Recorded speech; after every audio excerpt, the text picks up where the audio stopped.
Welcome to Faith in 5, a weekly video devotional designed to discuss practical spiritual concepts in 5 minutes or less. I'm your host, Mark Vandella. I can still remember the first time I met a homeless person. It was about 10 years ago, and when I say met, it wasn't like I came across. We had an opportunity, we took a group of students to Chicago and had an opportunity to sit and talk to, ask questions, learn about. And two things that I remember about that conversation with this woman was that she had a cell phone, which we all thought was crazy, right? If you could afford a cell phone, you could afford a home. And then she said, I also have a full-time job. And my mind was blown. See, sometimes we see things the way that we want to see them. We see them through our realities and our experiences. And sometimes things just aren't as they seem. And if it's not the way we think it should go or the way we always thought, we don't realize that maybe we're judging. Maybe we're judging a book by its cover, and maybe we just don't quite understand. Another story where I think that we might be able to relate is in the Bible in Matthew 9. Matthew 9, 11 through 13 is kind of the answer to a group of people who are together and hanging out, and Jesus is with them.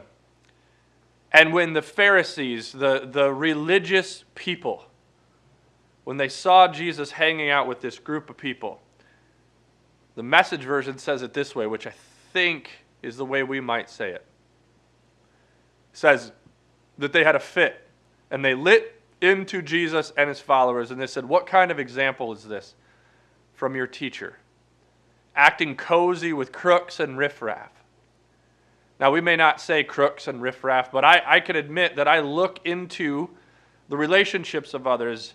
When I attend church and I look around, I have this natural propensity to judge somebody based on their decisions, based on their family life, based on the clothes they're wearing, and we do the same exact thing that the Bible is challenging us to not do. Verses 12 and 13 say, Jesus overheard this, and he shot back. He said, who needs a doctor, the healthy or the sick? He says, go figure out what this scripture means. Actually look at what God is trying to say through the Bible. Don't just read bits and pieces and then apply it to fit you. He says, go figure out what this scripture means. I'm after mercy, not religion.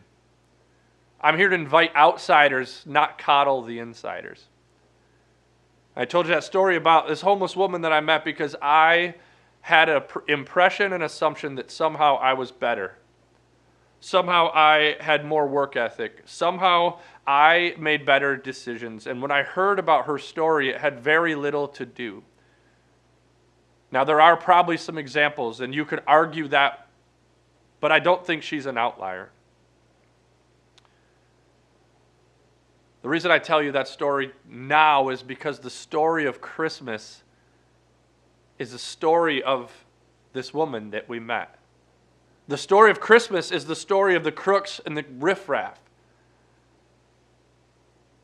This series about Christmas is called Lo and Behold, and we intentionally misspelled the lo. It's L-O-W, because the Christmas story is about the low. Jesus came here. Actually, God invaded our world in the lowest of the low with a couple who was not married, a couple who was scared. God showed himself to the shepherds who were outcasts, who didn't interact with other people. They were the low of the low. And then he made Jesus a shepherd of people. God's story is about the low. And this is good news for us because Jesus came for us when we didn't deserve it. He came to us and for us because we needed it. And once we know Jesus and once we have Jesus, it's not us to hold on to that. It's not our job to hold on to it and possess it and judge all the people who don't. The story of Jesus, the story of Christmas, is that he came here so that we could spread that message, so we could tell his story of lo and behold, tell others about that. In your faith, this week and throughout the Christmas season, Jesus is asking us to help tell his story, not ours of everything being figured out, but to tell the story of the low, because he came for us when we needed it, so that we can tell the story that he came for others because they need it, even maybe when they don't deserve it. This week, consider which story you're telling as you engage your faith.